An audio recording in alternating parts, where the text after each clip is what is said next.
You've come to the wrong shop for anarchy, brother. I feel the plot about to thicken.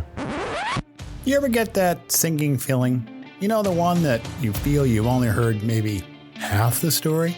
Or even a different story altogether? Hello and welcome to the Red Pill Diary. I'm Lewis, and I'll be your host. So, ready or not, let's flip the switch and shed some light on it. The frigid westerly wind blew down the East River. The older gentleman, his snow-white beard covering the better portion of his weathered face, stood with his back to the wind. He folded his papers, tucked them inside his woolen jacket, and pulled up his collar to protect his neck and ears from the icy blast. It was the typical overcast and gray skies for New York this time of year. The atrophied wharves were abustle with dock hands and cargo being loaded onto ships, efficiency cloaked in chaos. Following a colder than usual winter and the floating slabs of ice that clogged and choked the East River for months now began to retreat, bringing life back to the docks.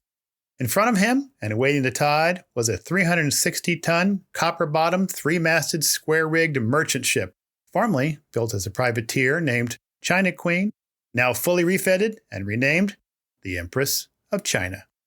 His ship, loaded with cargo, crawling with gangs of crew members, now busily stowed geared and prepared for sailing, and awaited the arrival of their captain and the tide. John Green pulled his hat tightly over his ears, pulled the pipe from his coat pocket, and began walking to the gangplank. The supercargo and visitors of influence, who were scheduled to arrive shortly, and he wanted to be prepared to greet them accordingly. His crew, a seasoned lot, were loosing the sails in their buntlines and set things to rights. Once we're all aboard and things were stowed, he would give the orders and set sail on this maiden voyage of the Empress of China from New York to Canton, China. It was George Washington's birthday, February 22nd, 1784. All right, before we go on, this is my 17th episode. And for those following, I wanted to say I appreciate your feedback and joining in on a weekly basis. It's been a couple weeks since the last episode, but I've been taking in consideration the response to the feedback. And, I'll try to ease back a bit on the chalking the one episode of 20 minutes or less filled with dates, facts, people. So I'm going to turn it just a little bit. I'm going to try to run a string of episodes and break it up. That way it's easier to digest and kind of get the thread that's going on. So now I've gone back to 1794, and there is a reason. Well, there better be, right? It's in the backstory, or the beginning, of this rabbit trail. Bon voyage. So let's set the backstory for this episode. Now, at the time the Empress of China set sail in 1784, the country had a sense of newfound national pride and identity. The Americans were eager to establish themselves as an independent nation, of course, in the global arena. America was hungry for trade opportunities, for economic independence and growth, moving away from the British economic control. Now, this is the age of enlightenment, so there was this strong interest in exploration, science, and discovery, which extended to the curiosity about cultures and civilizations, particularly Asia. Now, we'll see this interest driving a lot of exploration and discussion in the new formation of this country. Think about Jefferson and think about the founders and what they were doing this period of time. Now, this voyage represented an informal diplomatic gesture because this is their first time to go to Asia. Now, they wanted to showcase America's interest in peaceful trade and cultural exchange. They really didn't want to be seen as coming as a conquest. That's in contrast to the European colonialism. Now, although it's limited, there was this desire for cultural exchange because the Americans were fascinated by the exotic goods and stories that they heard from the merchants and sailors that had returned from Asia that were associated with the trade during the colonial times. And that influenced Americans' tastes and perceptions. So that gave us a backdrop. Now, recognize this is like 4 months after the signing of the Treaty of Paris, and America was faced with significant economic challenges. I mean, think about the Revolutionary War, the expenses, the damage to the economy. I mean, Britain was fighting on our soil. So those challenges, and they were striving after this successful revolution. They wanted to be identified as a sovereign nation.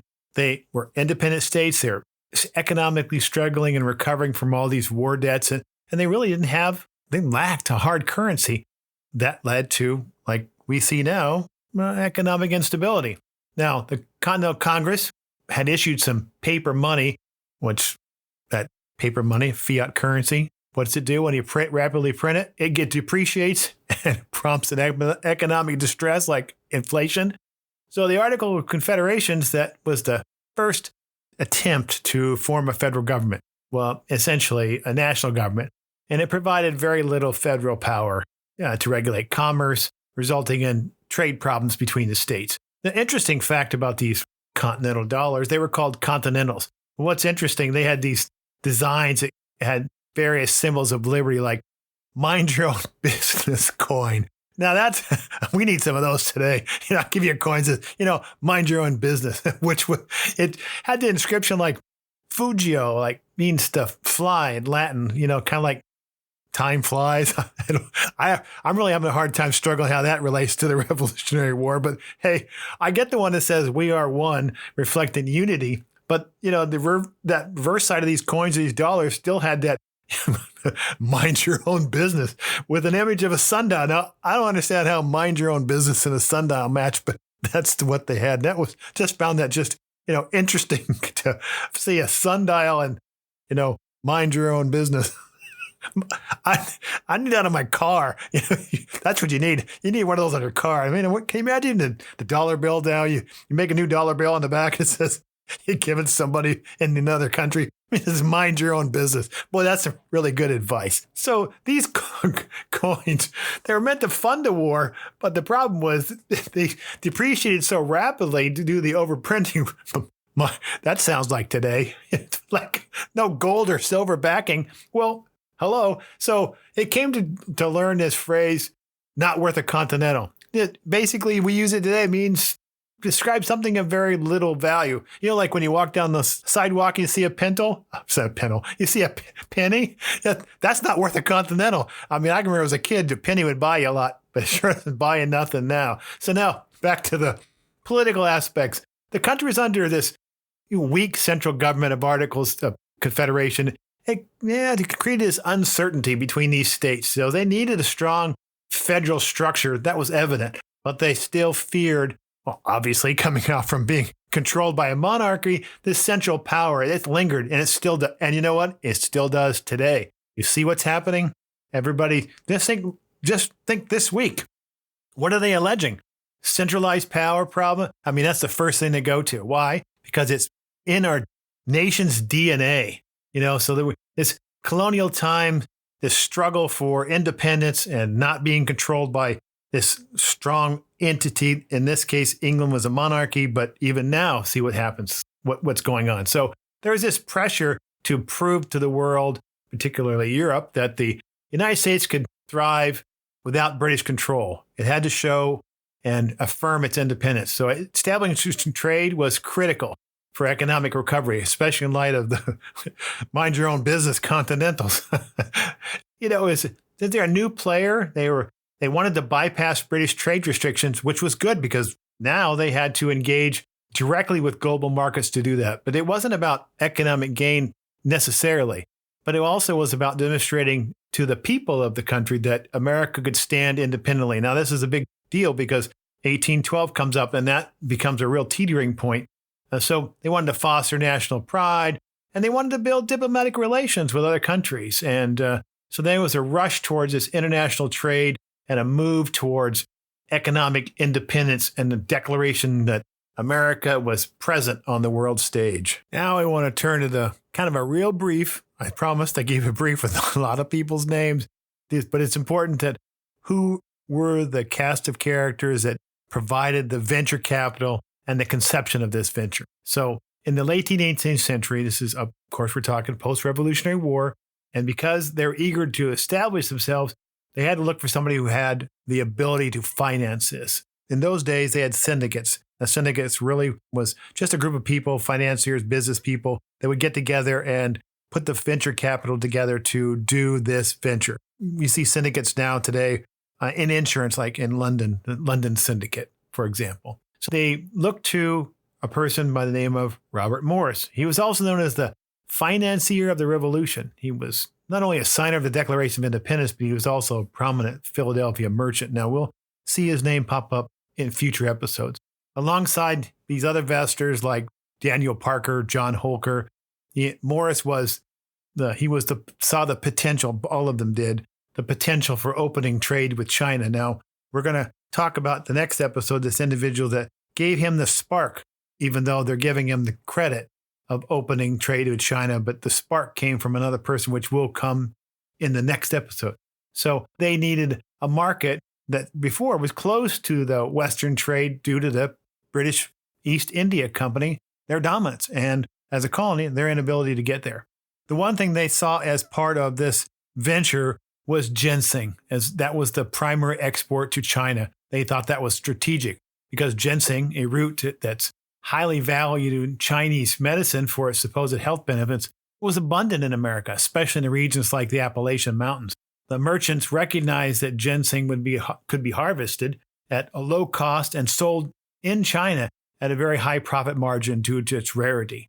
The other thing that they were concerned about in this venture was avoiding British trade routes. Just because the war was over doesn't necessarily mean everybody's friendly. So they were trying to avoid British trade routes, and that was a strategy that's critical for this venture. And the British, through the East India Company, had monopolized trade with China, and American merchants sought to bypass this control and wanted to establish direct trade. The decision was not necessarily about economic competition, although that was important, but also a statement to us being independent. By navigating around the British restrictions, these merchants aimed to show that the United States could conduct its own foreign commerce free of British oversight.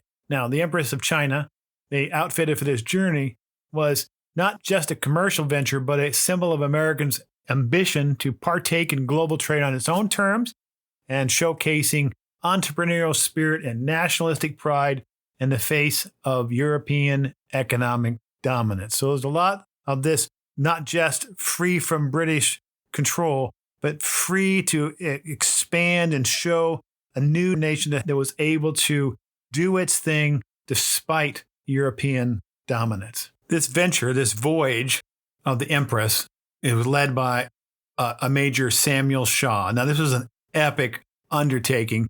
Basically, the hopes of the country, promises of trade, but it was perilous. Especially in the 18th century, maritime travel was very dangerous. Now, even though Samuel Shaw was a former military officer, he was now a merchant, and he served as the supercargo. He was responsible for the commercial negotiations. Now, the journey from New York to Guangzhou, now called Canton, was very difficult. It covered about 18,000 miles, which typically took about 6 months on these ships, due to the necessity of navigating around Cape of Good Hope in Africa. The intention is to avoid the British routes through the Indian Ocean. The crew faced unpredictable weather, especially storms around the Cape of Good Hope, and it required skilled navigation. Just think about navigating today in a sailboat. This is a big ship, but they didn't have GPS. Sustaining the crew with fresh water was a problem because they needed a constant supply. And it was a constant concern with stops and supplies like the Cape Verde Islands or the Dutch settlement at the Cape of Good Hope. And diseases like scurvy were a threat, and mitigated, to some extent by carrying citrus fruits, but they ran out. That was still a concern. Now, think back about 3 episodes, why Hawaii became important, and this is one of the reasons, and there were others, and we'll get to them in other episodes, but that's one of them. The big thing was a cultural shock. When they got to Canton, upon their arrival, this was profound cultural shock coming from the colonies, now the Americas, the United States, to now Asia. Nobody had been there. It was the only port open in all of China to foreign trade under the Jing dynasty, and they had very restrictive policies. For example, foreigners were confined to 13 factory areas. There are small districts where they could trade, but were otherwise isolated from Chinese society. Language barriers, of course, were significant, with the trade conducted through intermediaries known as Hong merchants, who spoke some English or Portuguese. The American traders were introduced to Chinese business practice, social customs, and a very rigid legal system, which included severe punishment for foreigners. And we're going to get into this in another episode, as evidenced by the Lady Hughes incident, where a British sailor was executed for manslaughter, and it had to do with firing a cannon and a salute. So we'll get into that when it comes to a future episode. Now, Shaw documented this whole journey through his journals, and it's published, the Journals of Major Samuel Shaw. Now, you can find it on the Internet Archive. It's an interesting read if you're interested in maritime and this era of opening the trade between America and China. In this journal, he noted everything from the sights and sounds of Canton to the intricacies of those trade negotiations he had. So he wrote this all down. His records kind of reflects his really wanting to do was to navigate these diplomatic landscapes. And he's kind of like the de facto diplomat in absence of any formal American representative. He was essentially the first American diplomat in that area. These writings essentially give you this fascination he had with Chinese culture, which they had no experience in. And if you've ever been to a foreign culture, if it's European in nature, you have some familiarity. But if you go to something that's totally different than yours, it kind of throws you off. Now, the reason why these things are all important is because this episode is setting the stage for future episodes that we're going to go through in dealing with this merging of government interest and economic interest through companies or ventures that provides access to other sovereign nations that would not have been available except for this economic trade interaction. The merging of this merchant's interest with U.S. government objectives in the context of Empress of China, we've seen in the previous episode, it did have governmental endorsement. Although it was a private commercial venture, it had the backing of significant figures in the new government, including Robert Morris, who financed it. And the U.S. Congress also showed its support by appointing Samuel Shaw as an unofficial consul, indicating a blend of private enterprise with government interest. Now, the success of the Empress of China influenced U.S. foreign policy. One of the big things that with this merger was what they termed soft power, the presence of American traders in China, and we'll see this in other countries, helped lay the groundwork for cultural exchange and soft diplomacy, as these merchants acted as informal ambassadors, influencing and being influenced, in this case, by Chinese culture.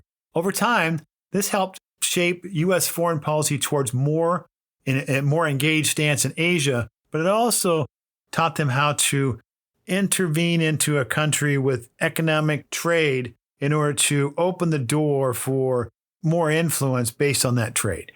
The government also, began to support the protection of American shipping interests, include naval actions against piracy, negotiation for safe trade routes, and aligning their military strategy with commercial objectives. So you see, I started here for this reason, to show you the Empress voyage right after the Revolutionary War was the Treaty of Paris.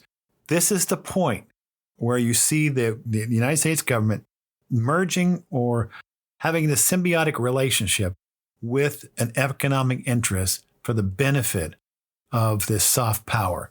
Over time, this evolves into our government policy actively supported and sometimes was directed by merchants' interest, especially Asia. Now, we saw this in previous episodes and things like the United Fruit Company in Guatemala. So, trade becomes a pillar of foreign policy. So this Empress of China is going to set a precedent that helps cement trade as a cornerstone of U.S. foreign policy, and it still is. The government began at this place initially to see the strategic importance of trade relationships in an international relationship, led to different policies with open trade, protectionism, and eventually the open door policy in China, which sought equal trade and opportunities for all nations in China.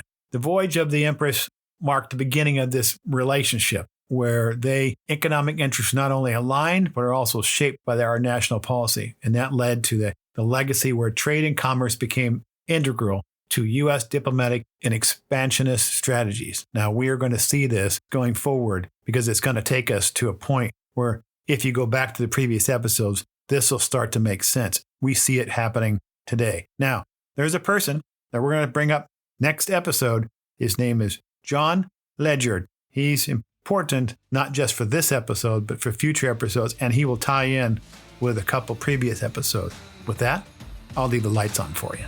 Well, we filled those pages. If you have comments, suggestions, share them. The more input, the more likely a better outcome. I'm moving forward because backwards is not an option. I've turned the lights on here, and I'll be leaving them that way. Join me next time on The Red Pill Diary.